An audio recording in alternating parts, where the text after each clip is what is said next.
Get ready to hear the truth about America on a show that's not immune to the facts with your host, Dan Bongino. Welcome to the Dan Bongino Show interview series. Today's guest is going to be Jenna Ellis, senior legal advisor to President Trump on the campaign. It's a fascinating interview. We always tape the intros afterwards, as I always tell you.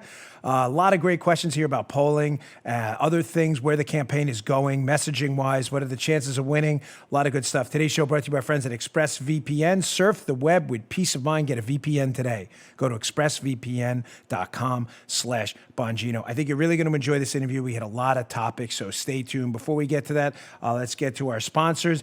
Today's show also brought to you by our friends at Helix Sleep. Helix Sleep is a quiz. It takes just 2 minutes to complete. It matches your body type and sleep preferences to the perfect mattress for you. You a side sleeper, a hot sleeper like me? You like a plush or a firm bed? With Helix, there's no more guesswork, no more compromising. Helix Sleep is rated the #1 mattress by GQ and Wired Magazine. It is the most comfortable mattress we have ever slept on. We have 2 of them, one for us, one for my daughter. They're terrific. Go to helixsleep.com/Dan. Take their 2-minute sleep quiz, and they'll match you to a customized mattress that'll give you the best sleep of your life. It's like sleeping on a cloud. They have a 10-year warranty. You get to try it out for 100 nights, risk-free. They'll even pick it up for you if you don't love it. You will. We do. Right now, Helix is offering up to $200 off all mattress orders for our listeners. Go to helixsleep.com/Dan for up to $200 off your mattress order today. Go today. Helix, Helix, sleep.com/Dan, helixsleep.com/Dan. Now, without further ado, our good friend, Jenna Ellis. All right, welcome to the Dan Bongino Show interview series. Happy to welcome my good friend, Jenna Ellis. Jenna is the senior legal advisor for the Trump campaign and a senior fellow at the Falkirk Center for Faith and Liberty. Her Twitter handle is at Jenna Ellis ESQ. Jenna, welcome to the program. Honored to have you here today. Thanks so much, Dan. And I am on Parler too, because you recommended that, and it's a great platform. So definitely follow me there too. Parler, I am one of the owners there. I appreciate that. Thank you very much. Thanks for reminding me. This social media era here. Yeah, we that's a big fight. Maybe for another conversation you and I'll have. But Jenna, let me get right into it. So you're intimately involved with the campaign, obviously being their senior legal advisor. We're hearing a lot about the polls. We've been told by the media. And to be fair, they were wrong in 2016, most of them, on poll predictions based on President Trump's performance in 2016. They obviously were made to look foolish, but we're being told with the polls now that President Trump is going to lose. He's going to lose badly, potentially by, double digits. What's the campaign think about the polls? Are the polls right? Are the polls wrong? And if they're wrong, why do you think they're wrong?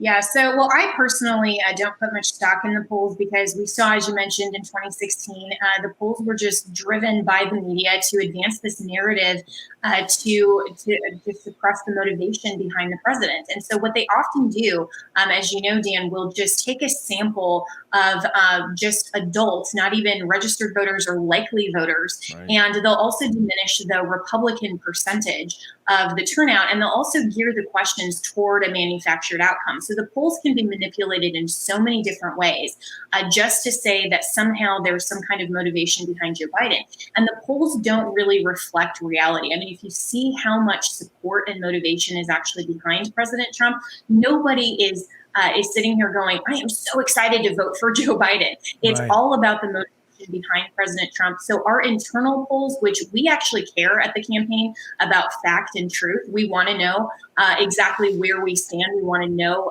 what voters are thinking, what's most important to them. So our internal polls at the campaign show a very different story and actually show the sincere motivation behind President Trump, especially with the Black vote, with suburban women, with so many different categories of voters that really care substantively about the issues heading into 2020, but also what President Trump has done with all of his accomplishments over the last 3.5 years. That does matter to everyone. So we don't take a whole lot of stock in the media polls.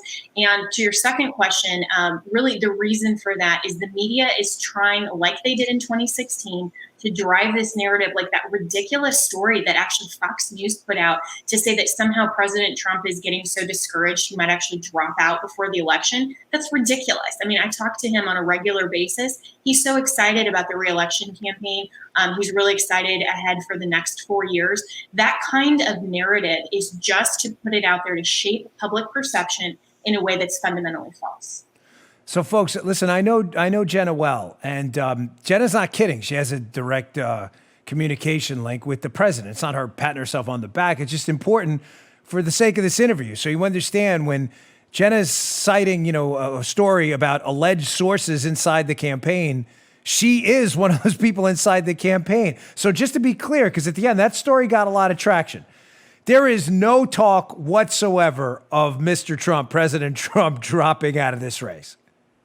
Not at all. I mean, it's so ridiculous to say, oh, sources cited, where of course, we understand that journalism, you can protect your sources, but that also allows some fake news media outlets to manufacture sources or to just get it a little bit wrong or to advance a narrative. But in this case, that story was completely false. And so there's no talk inside the campaign at all. We are all really excited about the reelection. And again, President Trump's mindset, everyone in the journalistic community, or these, as I call them, activists, because that's really what they are. They are. Yeah. Yeah, they're fake news, and they just want to pretend that they can get inside the mind of the president. They don't have access directly to him. They're not talking to him on a regular basis. This is their own propaganda that they're trying to pretend is fact and truth and hoping that you'll buy it. President Trump is not planning to drop out. He's very excited. He's motivated. He's very positive looking into 2020. I mean, I just spoke with him a few times this week, and he's really looking forward to getting back on the campaign trail. He loved the Tulsa event in Arizona. I was with him in Arizona. That was a great event to students in particular who loved it. You saw the motivation there. And so, the camera doesn't lie. And when you see the audience that is so excited and the motivation behind this, you see him walk out to Proud to Be an American, that song, and you see how much energy and enthusiasm he has. That's the real story. Yeah. Let me ask you this, though. I go both ways on this with the polling. Having run for office 3 times myself, I saw the weakness in the polling in 2016. Regular listeners to my show have heard this story 1,000 times. The Reader's Digest version is this. I was knocking on a lot of doors of hardcore Republican voters because I was competing in a Republican primary for Congress. Every other door had a Trump sign, yet they weren't on my list. So I started knocking on the doors of people with Trump signs who weren't on my list of registered Republican voters. And I'd say, hey, you got a Trump sign. You never voted before? And they'd say, nope, never. But I'm voting now. Which was an obvious reason why the polling was so off in 2016. People who weren't ever showing up in a poll as a registered or even likely voter, or vice versa, I should say, they weren't showing up. But let me give you the kind of the con and the pro here. The con here is I'm a little worried about the polls this time, Jenna, just being candid, because those people are going to show up in 2020 because they voted in 2016. So they're either going to be registered or likely. There's no way around that. So we're not going to miss them. So I'd just like to get your take on that. But let me give you the pro side as well. The pro side, why these polls I think may be way off. I was reading an interesting piece in Politico or something. Forgive me. Even once in a while I read fake news too. But they did make an interesting point. They said that white college educated men and white college, non-college educated, high school diploma, whatever it may be, men, that the disparities in their voting patterns were usually really slim. So if you got the percentages wrong about who was going to show up in a poll, white college-educated men or white high school-educated men, it's a big body of the electorate, obviously. It didn't really affect the poll that much. But the article said that's not the case this time, that President Trump pretty much dominates amongst people with a high school diploma. And with college-educated, it doesn't do badly, but not as well. So just kind of like the pros and cons on that. I don't want President Trump to gaff off the polls either. You get what I'm saying? Like, we need to look at both sides.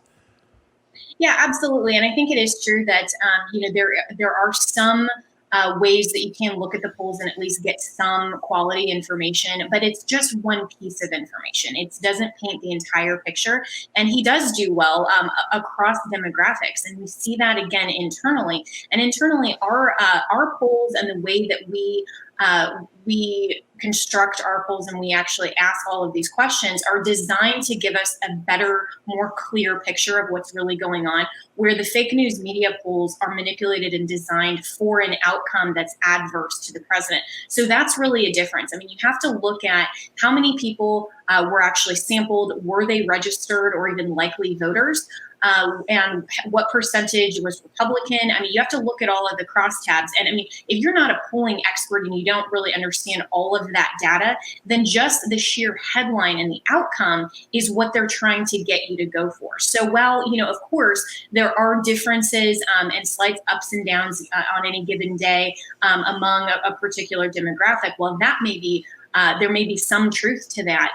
The overall picture is that the motivation behind this president in 2016, the people who showed up for the first time, they're going to vote for him again. But what we've seen at the rallies, and the rallies actually give us really interesting data as well, is that even in my home state, one of the last rallies we did before the coronavirus was in February, and there was 18% of the people who came as Trump supporters were actually registered Democrats. And so I think that there's also been a huge conversion rate because you don't see the motivation behind Joe Biden like you did with Hillary Clinton. She was a completely love or hate candidate. You kind of see this indifference with Joe Biden. And so the people who are actually paying attention, the reasonable, genuinely moderate Democrats, are saying, you know what, he built a great economy. He actually gave, the First Step Act. He actually cares about the issues that all Americans, regardless of party, care about. So I think we're going to see even a wider swath of registered Democrats that are going to vote for President Trump because they've seen that he's a man of his word and he has made those promises. He's kept those promises. And especially everyone wants this economy to bounce back. We all know Joe Biden can't do that. That's going to be a huge issue moving forward. And so I think even looking at the Democrats, and of course, the fake news media is not going to poll, those are the ones I think that we're going to see a huge and wider margin for the president in 2020. But do you think that apathy about Joe Biden, which, listen, let's just talk turkey here, is absolutely there? Nobody is excited about Joe Biden. No one. I'm serious. I mean, even Joe Biden's best friends and neighbors are not excited about a Biden presidency. This is clearly the Democrats saying, we just don't like Trump. This guy won. He's a placeholder, and we'll get back to business. We'll let Chuck Schumer and Nancy Pelosi run the country if he wins. That's clearly what's going on right now. Having said that, you would think that would be a positive for President Trump. I don't see it that way, though, Jenna. I see it that in 2016, you're right, Hillary Clinton was reviled. I mean, just the horrible campaigner, deplorable. We heard all of it, all you deplorables and basket of deplorables. Just people really couldn't stand Hillary, even a good swath of Democrats. But do you think that apathy about Joe Biden, where it's not like that no one really dislikes him, but no one likes him either?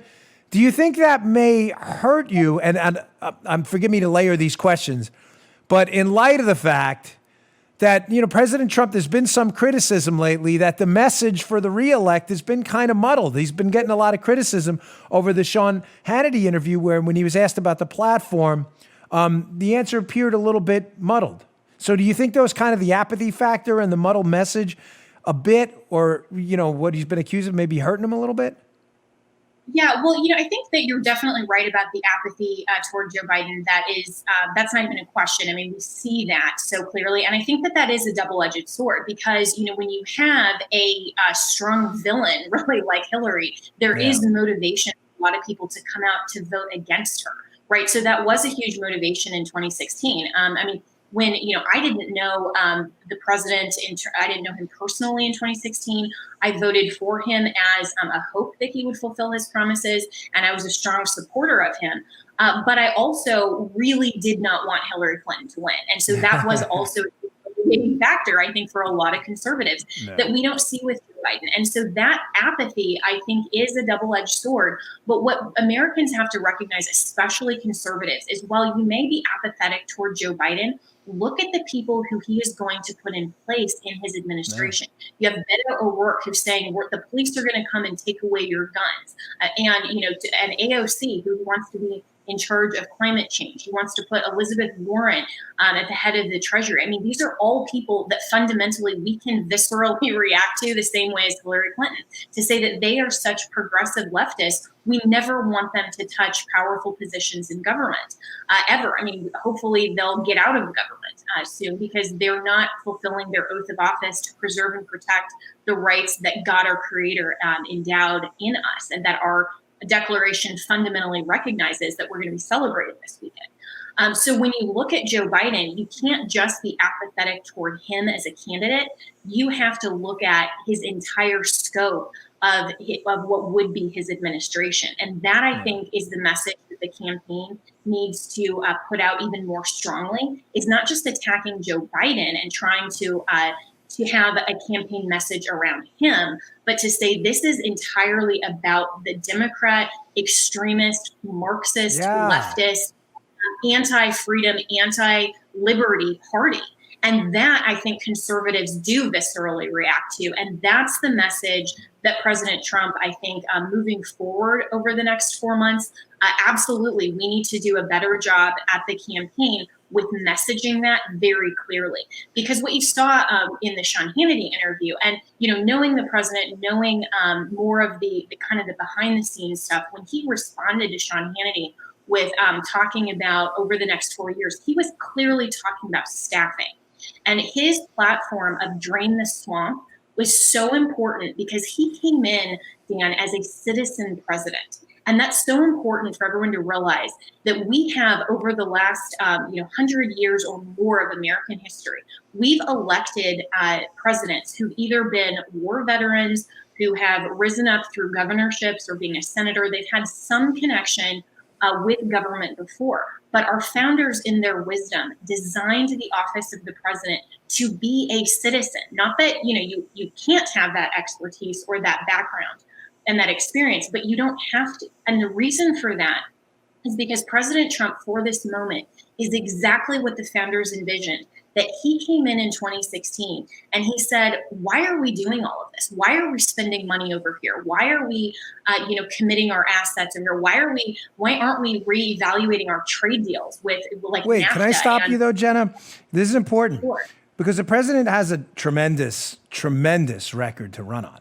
I mean, I'd make the case, maybe outside of the debt, which has exploded, and obviously the coronavirus has added to that. But outside of the debt, which, listen, I don't like debt, whether you're a Republican or a Democrat, doesn't matter to me.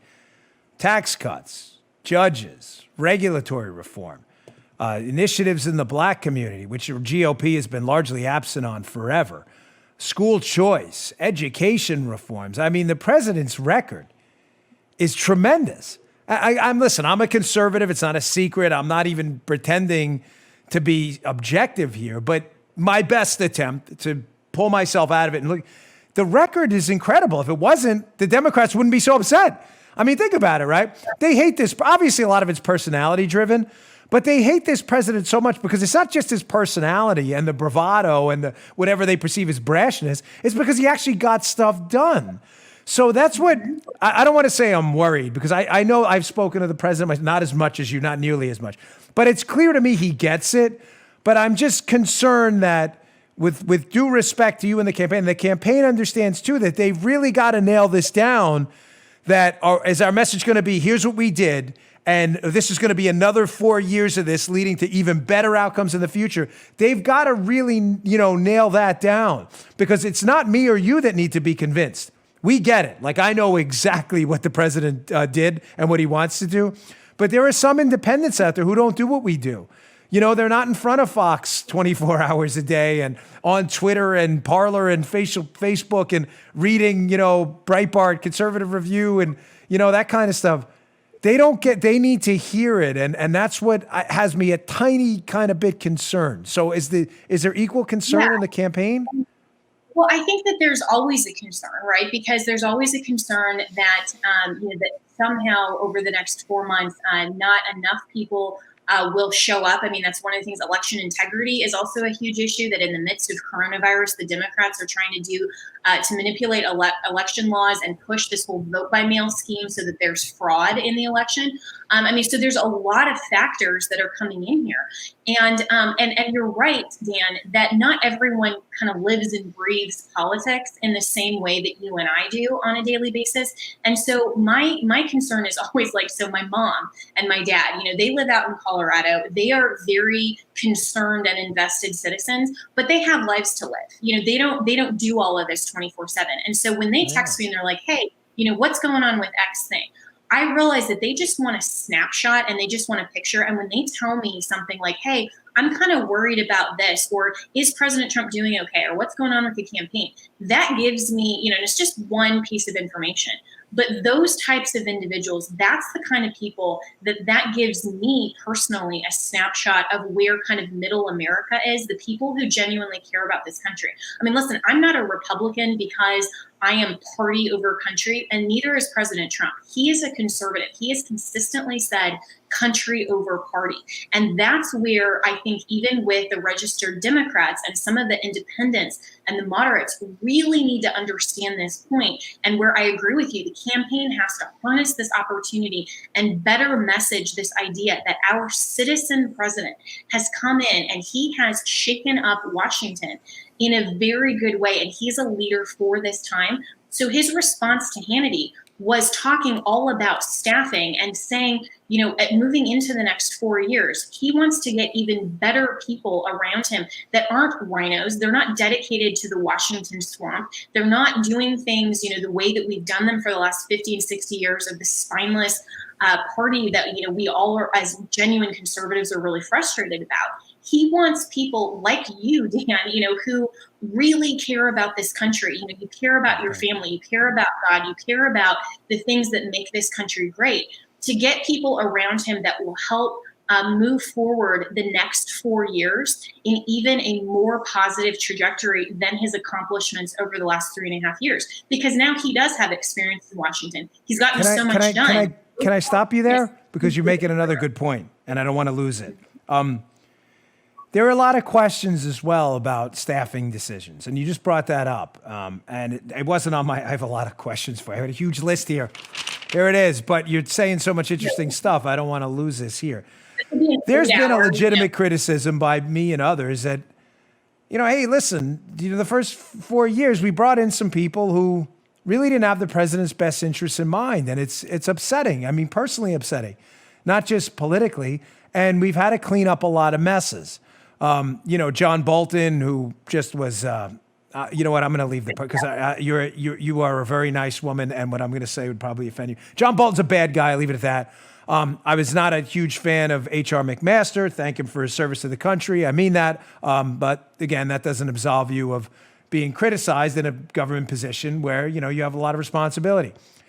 So I guess my question here is, was the president taking a kind of team of rivals approach where he was trying to bring people in from all wings of the Republican Party to inform himself and they just turned on him? Or was it just, a couple bad decisions personnel-wise and he learned from it and he's moving on? Because, Jenna, we can't take 4 more years of these insider people who are just selling them out at every opportunity. It's just disgusting. He puts his faith in these people. Wait, I'm sorry, one more thing. He puts his faith in these people who screwed him over. He has dinner with Mitt Romney, considers the guy for Secretary of State. At every opportunity, Mitt Romney just turns around and stabs the guy in the back. It's the most disgusting thing I've ever seen.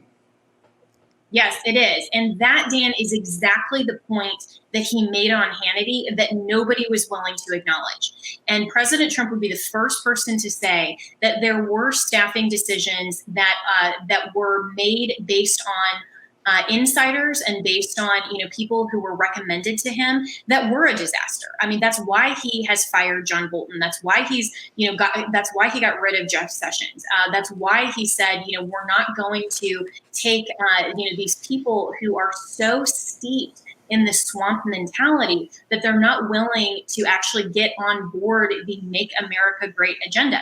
And if we look at the system of government that our founders designed, they didn't design it for career politicians. They didn't design it for, the Washington insiders that go to cocktail parties that say, let's leverage this point versus that and really, not take care of our government in the best way to preserve and protect the rights of individuals. That's what conservatism is. We're conserving something. We're conserving this idea of American exceptionalism. President Trump, more than anyone else, gets that. That's why he ran in the first place. And so as an outsider, I mean, think about it. If you or me ran for president and we're coming from outside the Beltway, with connections, but not being steeped in the Washington swamp, we're going to take some recommendations for staffing from people that we trust. And some of those decisions were not great staffing decisions because of how they were recommended to the president. So he is committed to draining the swamp even more over the next 4 years and placing people there, like the chief of staff, Mark Meadows. That is a great call. Mark has been around the swamp. He knows the players. Terrific. And I love him too. I think he's excellent. For the people who don't know, he was the chair of the Freedom Caucus, which actually cares about protecting our rights. He did a great job in Congress. And so he is now around the president to be able to help with that. And he's done actually a great job, even that the media isn't reporting. Over the last few months that he's been the chief of staff, there has been a large staffing turnaround in very key positions. When you look at people like Rick Grinnell, who are coming in as the acting DNI, another rock star. And he was amazing. And so those type of people, the people who are just committed to the American agenda, are the people that President Trump wants to put in place. And he has a much clearer picture moving into the next 4 years than he did just coming in 2016. And it's but don't you find that interesting though on that point? That the media, and folks, forgive me, I'm not trying in any way to be adversarial with Jenna. Jenna and I are great friends, and I'm a big supporter of the president. That's no secret. But I do get questions from the audience who they're concerned about things. It's because they care, and that's why I'm asking them. So this is not some kind of like adversarial interview at all. But it's interesting the media spin on everything the president does. The media spin after Bolton. Which by the way, when he hired Bolton, they were like, oh my gosh, the worst thing ever. John Bolton's terrible. And he fired him. John Bolton's a hero. He's a martyr. Beatify him tomorrow. You can't win with these people. When he hires people, they criticize him. When he hires people that disagree with him, the president did not run as a foreign policy hawk, but he hired someone who was getting some. The media, the president's a tyrant. He only likes agreeers around him, except when he hires people who don't. But then when he makes a spectacular decision, of which he's had many, Bill Barr, can we agree? Rick Grinnell, spectacular. John Ratcliffe, equally as spectacular, even though early in his tenure. I mean, the list goes up. Mark Meadows, who I have a lot of personal admiration for. I mean, the people he's picked, a lot of these decisions have been, Sonny Perdue, others, have done a really, really good job. I mean, it's just insane how you get a couple of bad picks. Every administration's done that. They've fired people early on or they didn't agree with. I mean, Obama went through a few chief of staffs in a row. And then Obama was painted as this great guy, and Trump's always painted as an idiot. It's like he can't win.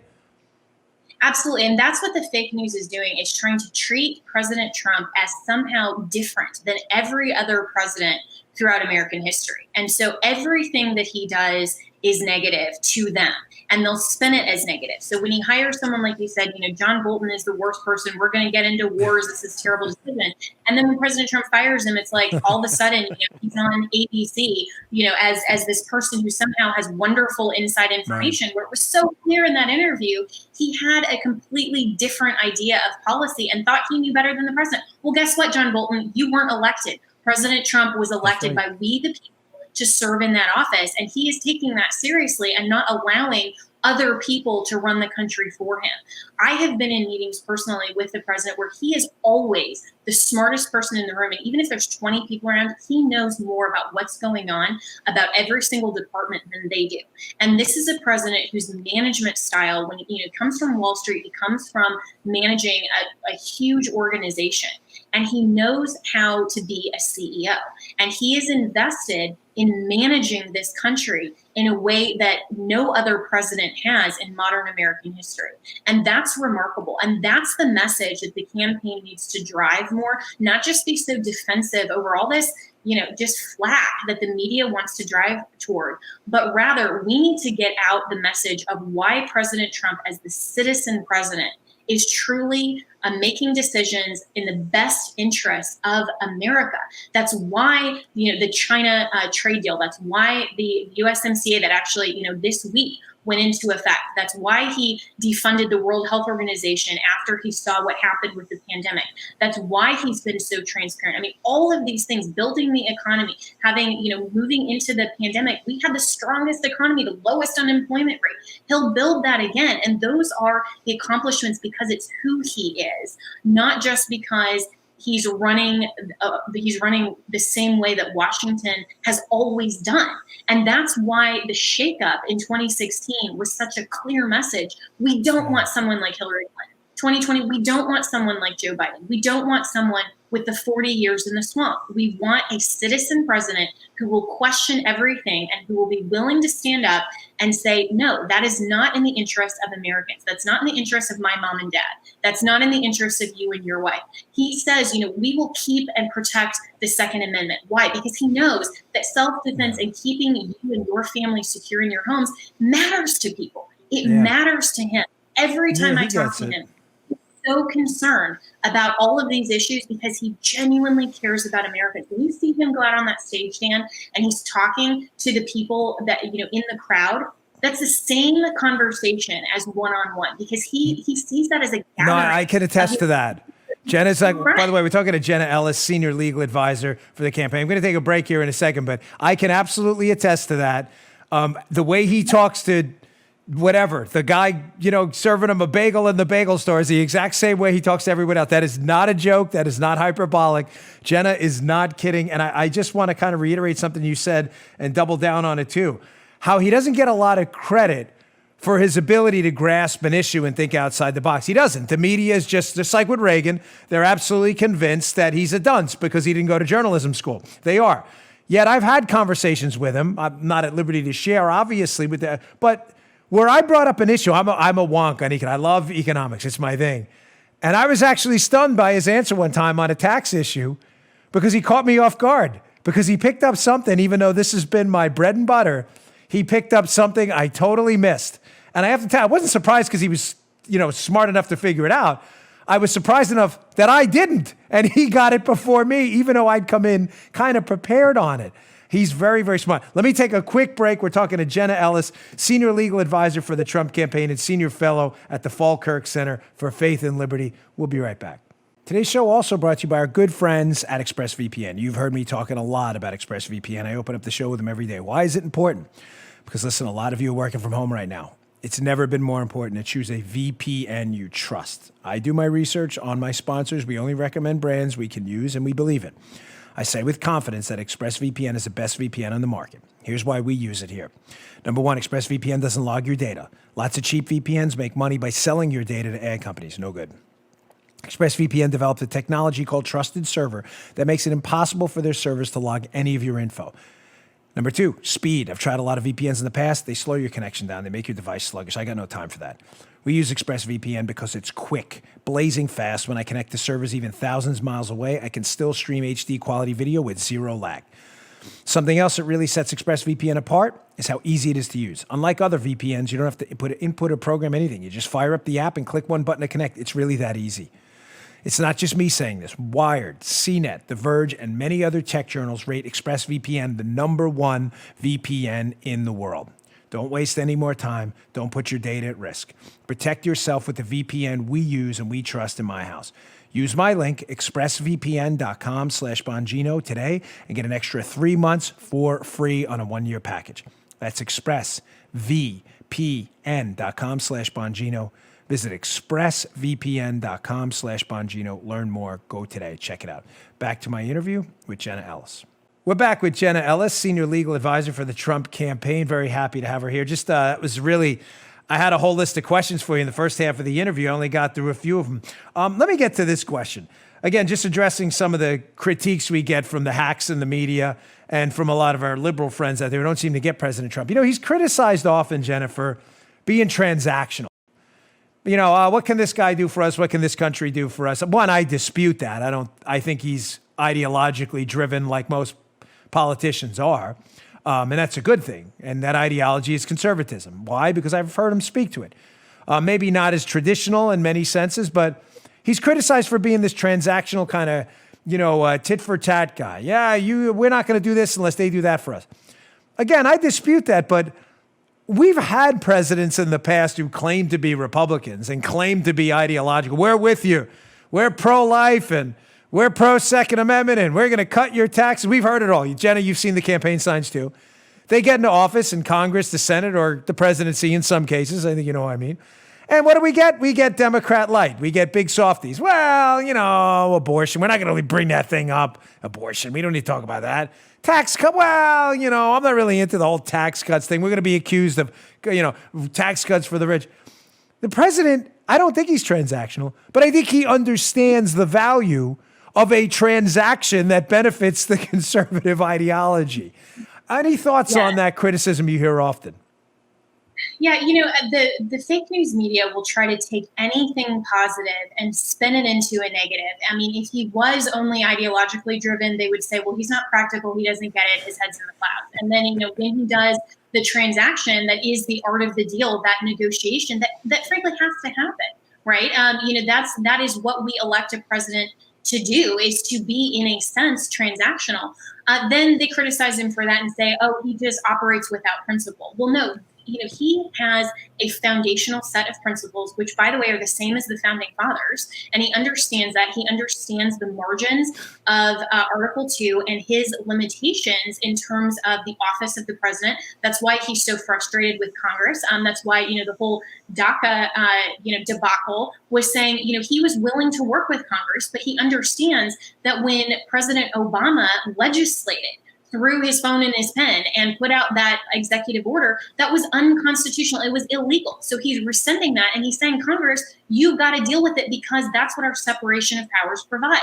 So he's very ideological, but he's also transactional in a good way, meaning he gets stuff done. He's not just sitting there in the Oval Office pontificating and saying, oh, wouldn't it be great if? He's actually looking at what can I get done? And he has gotten more done and accomplished for the American people and for the interests of that ideology than any president since Reagan, or even, I think, even more so than Reagan. I mean, he is the first president who's actually a doer, not just a speaker of the conservative ideology. So for him to show up, like you mentioned abortion, for him to show up at the March for Life and to actually take that position, for him to, as much as he can in the executive branch, defund Planned Parenthood, those are actions that are transactional in furtherance of that ideology.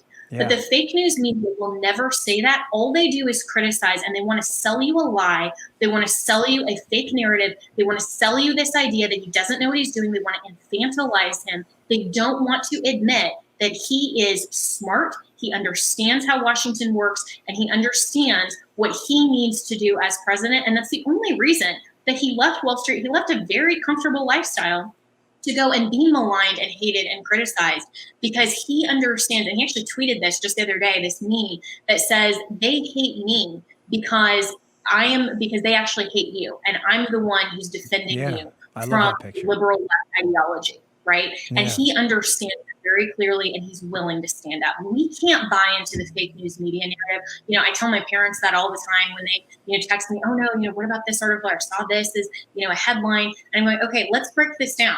Look at what they're actually saying. And by the end of it, they're kind of laughing, going, wow, the media's stupid. And I'm going, yeah, exactly. So don't buy into it. Look at the facts for yourself.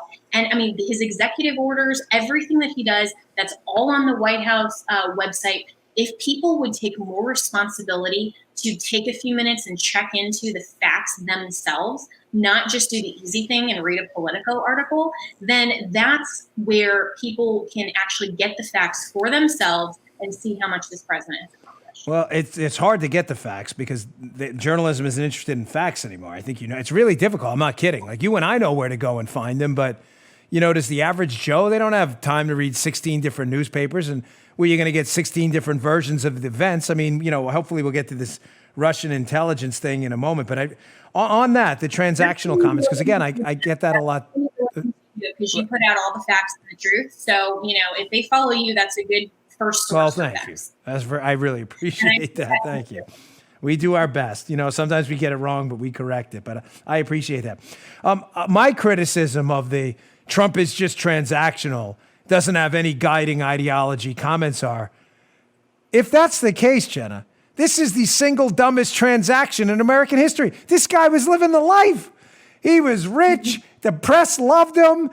All the elites and culture thought he was in. They had him in rap videos and Miss America pageants. The guy, everybody loved him. He was all over. He'd be cited in music and entertainment. He had this #1 TV show. If he had no ideology and no guiding principles at all, candidly, he would have run as a Democrat, right? Because Democrats are always accepted to be the good guy by the media. Why would he run as a Republican?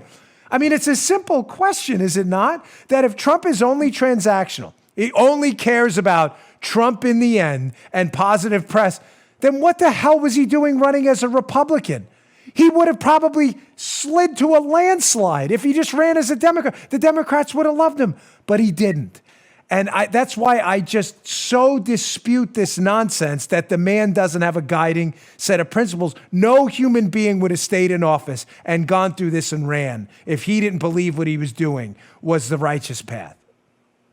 100%. And that is so well said, Dan. And, there are all of the people who genuinely are for him and are around him, myself included, in all honesty. I mean, I get probably 1%, if that, of all of the hatred and vitriol, but I get a lot of it. And to just see, the sincere hatred from people, I mean, it's pure hatred for conservatives who are supporting Trump and supporting America. And, he wouldn't be there taking all of that if he didn't genuinely believe in America. And I would not be here and would not be, I come from Colorado. I am in a constitutional law attorney that cares about America. I care about our founding principles, our American way of life. And I support and work for President Trump because I know that he is genuine in his conservatism. I know that he cares about this country, and I'm willing to put up with, what little, but for me, it's a lot.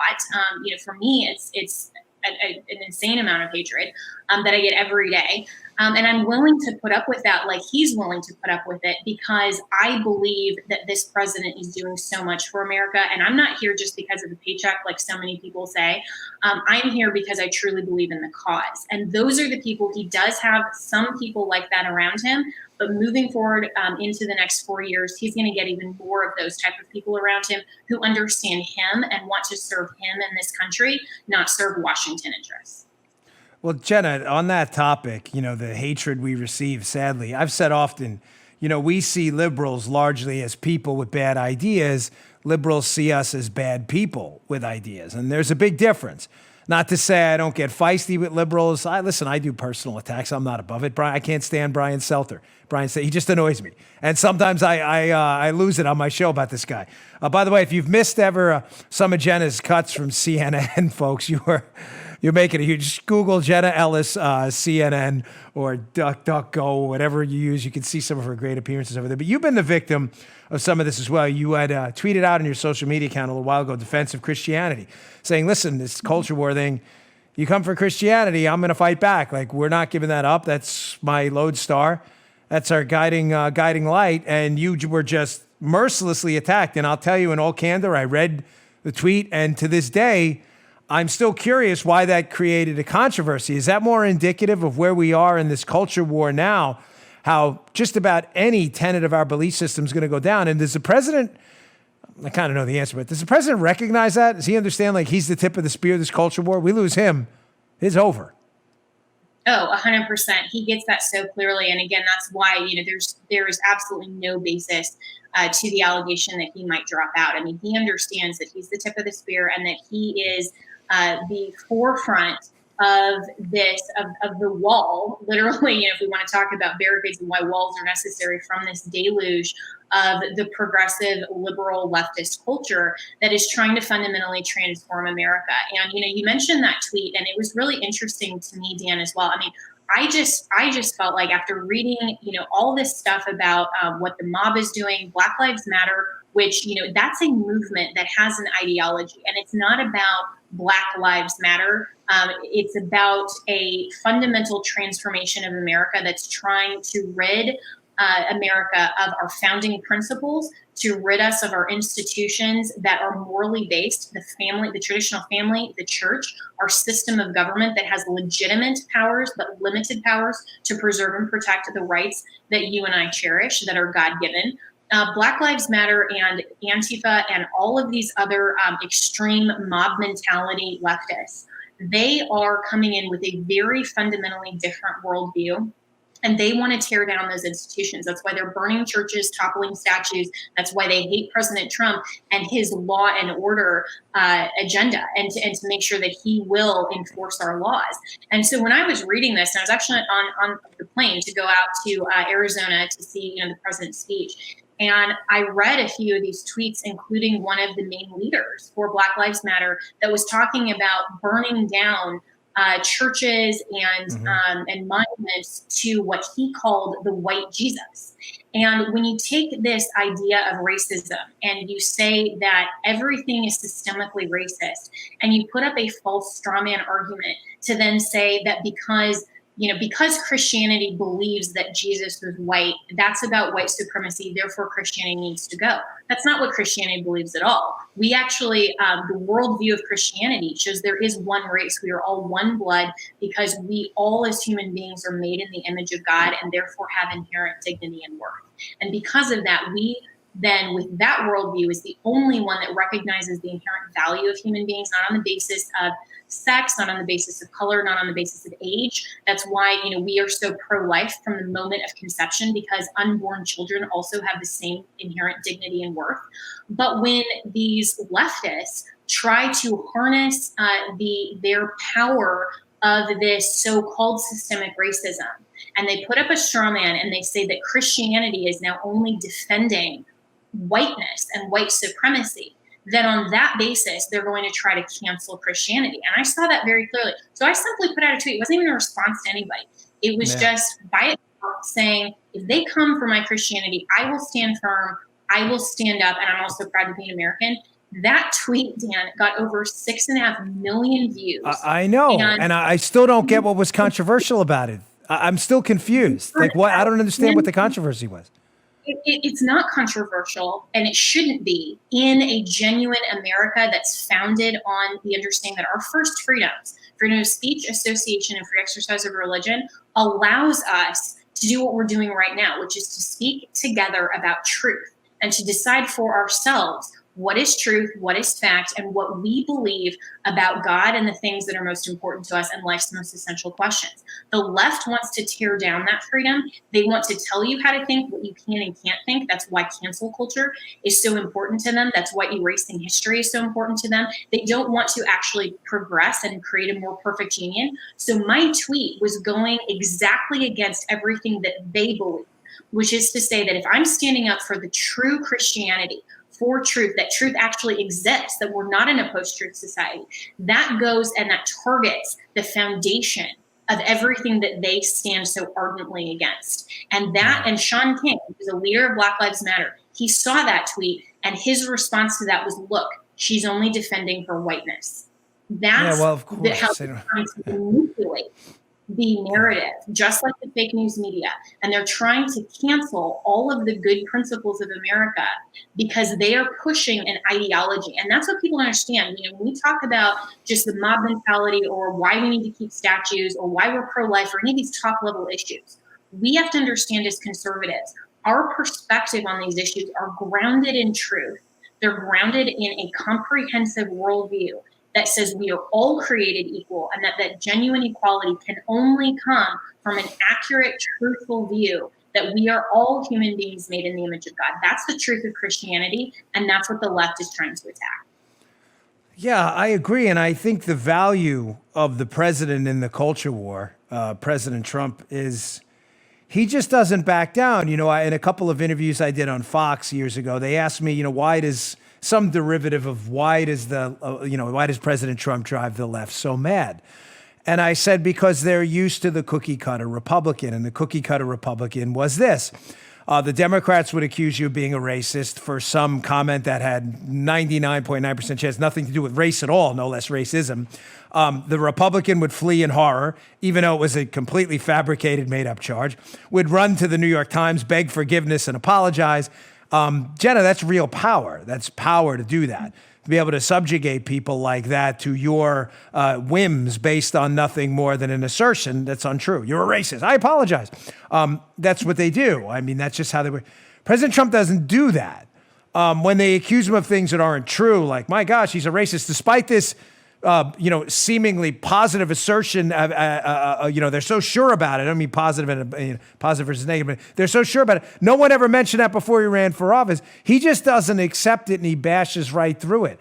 So whereas they're used to apologizing, and they've kind of accommodated themselves to that, they're not willing to accept this new model of a Republican that just says, nah, that we're not going to do that because I'm not a racist. You're making that up. You're a liar. And a matter of fact, I'm turning around on you. You guys are the fake news, and I'm going to make the story about you instead. Would you agree like he's the bull in the china shop, and that's what has them so afraid if they can't get this guy under control via the election or getting rid of him?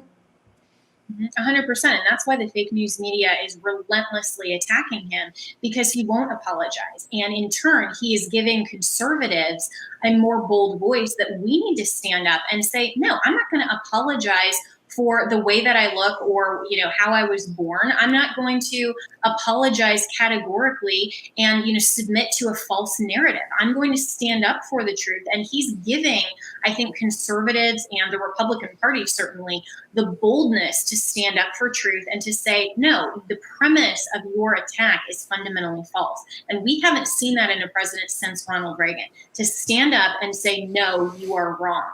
And so they hate him viscerally for that, because they can't attack him in the ways that they've always been able to attack Republicans and, make us retreat into the corner and apologize and say, you know what, if you'll just stay out of our churches, we'll be fine. You can have the rest. Just please, please, please stay out of our churches. Well, President Trump doesn't beg for anything. He doesn't say, please, please, please. No. He says, no, and I'm moving forward and I'm going to be on the offensive and I'm taking back ground. I'm not just going to defend and I'm not going to retreat. I'm going to actually take more ground for our founding principles. And that's why they hate him. And that's why this election is so incredibly important, and why people can't just say, well, Joe Biden's kind of a moderate. No, he's not. Everything that he stands with, all of his party, those are the extremists. They're the defund the police. They're these Marxist ideological wackos that are out there that want to tear down freedom and liberty. President Trump stands for America proudly. He stands for the flag. He stands for liberty and freedom. And that's the contrast of what this election is all about. Wow, this is a long one. Wouldn't you agree, Paula? We like you, Jenna. We usually go a half hour. A couple more questions. I'll let you go. You've been generous with your time. I got to get to this. Yeah, this is great. I mean, that's what I like about long form interviews. We just get to go on topics and we don't necessarily have to stick to a script. Just a quick one here, and then I'll wrap it up with the latest foreign policy hoax being imposed upon us by the fake news. What do you think the state of the GOP is? I have to tell you, I saw, we're taping this, by the way, on, Wednesday? Yeah, I got to look. I lose track of time. So last night, I watched Tucker Carlson's terrific show on Fox News. And Tucker and I don't always agree on everything, but he gave a monologue last night about the state of the GOP. I played it actually on my Wednesday podcast, which was probably the most important 2 minutes of television you're going to see in a long time. And the gist of it was this, that it's time for a contrast. The Democrats have run against Democrat-light Republicans for a long time, and the time for small measures are over. It's time for stand for things, and it's time for stand for big-ticket things, religious liberty, economic freedom, equality for all Americans, regardless of skin color. No special rights, no special privileges, the same rights for everyone. And the GOP, as Tucker, I think, accurately stated, not all of them, there are some good ones out there. I don't want to stereotype, but a large majority of them have completely abandoned us and have just decided to run as Democrats light, and the contrast isn't there. And I think Tucker's assertion about the president was it's his bold kind of brashness and his willingness to do things differently that have created that contrast for the first time in a long time. What do you think the state of the GOP is? And do you think that some of these kind of hacks on the inside and the Republican side, my word, not yours, but they're just waiting for the first opportunity to dump this president?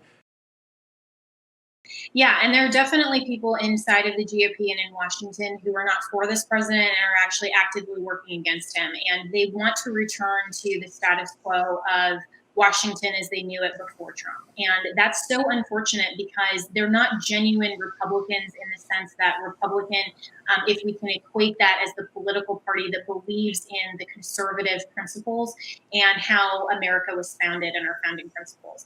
And so, you and I might call them rhinos, like, Republican in name only, yeah. or some other, or hacks, right? I mean, I'll adopt that term too.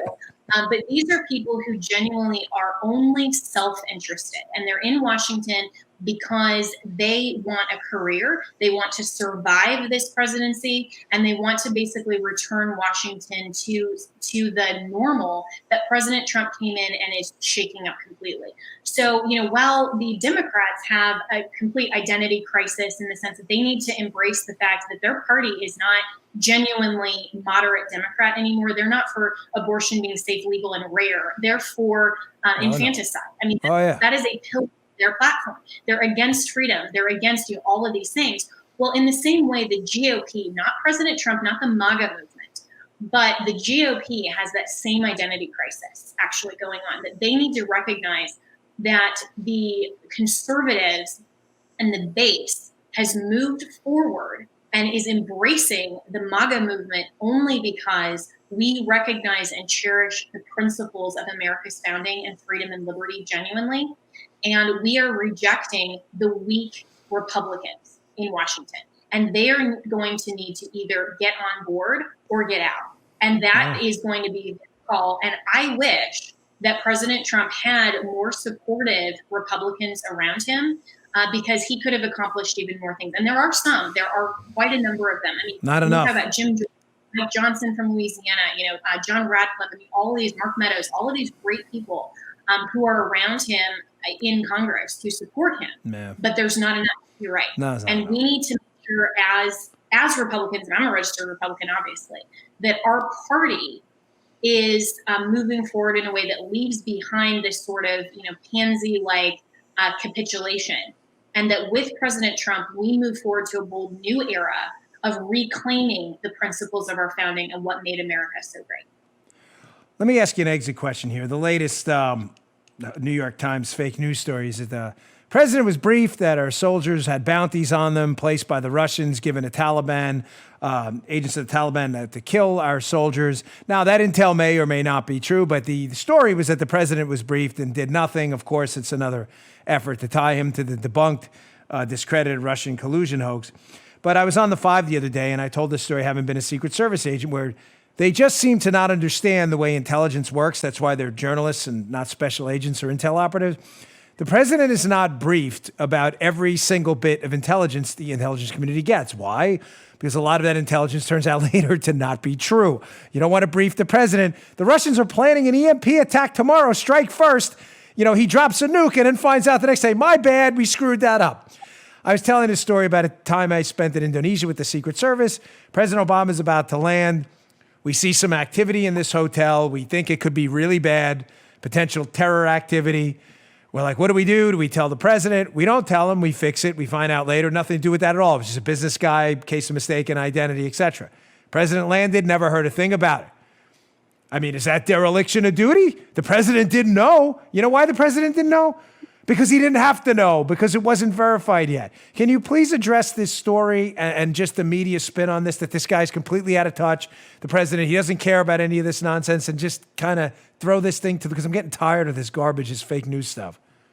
Yeah. I mean, well, and this is, again, just another, malicious narrative from the fake news media that wants to try to spin this in a way to say that somehow President Trump is different, than all of the other presidents throughout American history. There is a reason, as you said, and I thought, what you said was perfectly spot on, Dan, that there's a reason he has a director of national intelligence, that he has, the NSA, that he has people who are in place to vet security intel and national intelligence information. The intelligence community, if they're doing their job, they're not going to bother him 24/7 with every single piece of intelligence that may or may not be accurate. But for these reporters, it's like, for them, they try to grasp onto every possible opportunity to spin a narrative that he is somehow just sitting in the Oval Office doing nothing and doesn't care. It's ridiculous. And so as journalists, they are looking for opportunities to spin the narrative falsely. I mean, if you look at one of the questions from the reporter to the press secretary this past week was, in regard to the statues, was saying, does the president, is he actually happy that the Confederacy lost, that the South, lost the Civil War? I mean, I saw that. Such an Ryan Lizzo. question. Name him. Ryan Lizzo. What a toolbox. That was the dumbest question I've ever heard in the Brady press room ever. But that question was just as stupid and humiliating for the press as this ridiculous New York Times story. And that's what Americans need to understand, is that they can't just take this one story that then, goes wild and viral before the truth can come out. And then suddenly, oh yeah, sure, that's just a White House cover up. And then it's some sort of controversy. All they're trying to do is generate controversy where there is none, so that they don't have to report the fact and truth that this president is doing a great job. So this story was absolutely false. It was ridiculous. And, I think it was Winston Churchill, or at least this was attributed to him, that said, a lie goes halfway around the world before the truth can even get its pants on. That's the New York Times. That's true. Paula's giving me the heave-ho because you're the longest interview now we've ever conducted. She's in the background. God, we break down the fourth wall on this show all the time, Jenna. Jenna, I got to run. Thank you so much for your time. Folks, please follow Jenna on social media, on Parler and Twitter, Jenna Ellis, ESQ. Follow her there. She does some really fantastic, insightful commentary you're not going to get anywhere else. And she's been a fantastic advocate for liberty and freedom and this president who cares about those big ticket items as well. We really appreciate it, Jenna. Thanks for your time. We'll talk to you soon.